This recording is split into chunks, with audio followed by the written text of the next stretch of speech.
નમસ્કાર દર્શક મિત્રો, પતંગોત્સવના સૌથી મોટો તહેવાર એટલે કે ઉત્તરાયણ. ઉત્તરાયણને માત્ર ગણતરીના દિવસો બાકી હોય ત્યારે સમસ્ત ગોહિલવાડમાં ઉત્તરાયણને લઈને અનેરો થનગનાટ જોવા મળ્યો. જો સંપૂર્ણ અહેવાલ માત્ર ડીડી ભારતી ન્યૂઝ પર.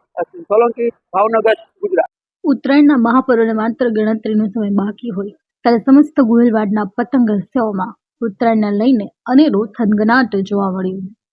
ભાવનગર શહેરમાં ઠેર ઠેર જગ્યાએ પતંગ ઉત્સવને લઈને રીલ પાવા માટે લાંબી લાંબી કતારો જોવા મળી. અનેક જગ્યાએ પતંગના ઢગલાઓ જોવા મળી રહ્યા છે.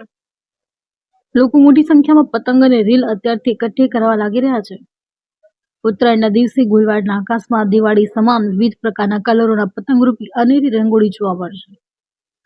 જ્યોતિષ શાસ્ત્ર અનુસાર સૂર્ય એક વર્ષમાં 12 વખત તેની રાશિ બદલી નાખે છે, જે રાશિ ચક્રના નામથી ઓળખાય છે.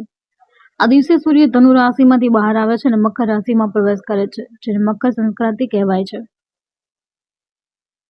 ઉત્તરાયણનો તહેવાર નાના બાળકોથી લઈને વૃદ્ધો પણ પતંગ ઉત્સવ મનાવે છે. મકર સંક્રાંતિના દિવસે સ્નાન અને દાનનું પણ ખૂબ જ મહત્વ છે. પૌરાણિક કથાઓ અનુસાર મકર સંક્રાંતિના દિવસે ભગવાન સૂર્ય સ્વયં તેના પુત્ર શનિના ઘરે તેમને મળવા જાય છે. શનિદેવ મકર રાશિના સ્વામી હોવાથી આ દિવસને મકર સંક્રાંતિ તરીકે ઓળખવામાં આવે છે. કહેવાય છે કે મકર સંક્રાંતિના દિવસે ગંગાજી ભગીરથની પાછળ ગયા અને કપિલ મુનિના આશ્રમ થઈને તેમને સમુદ્રમાં મળ્યા. Ashwin Solanki, DD Bharati news, Bhavnagar, Gujarat.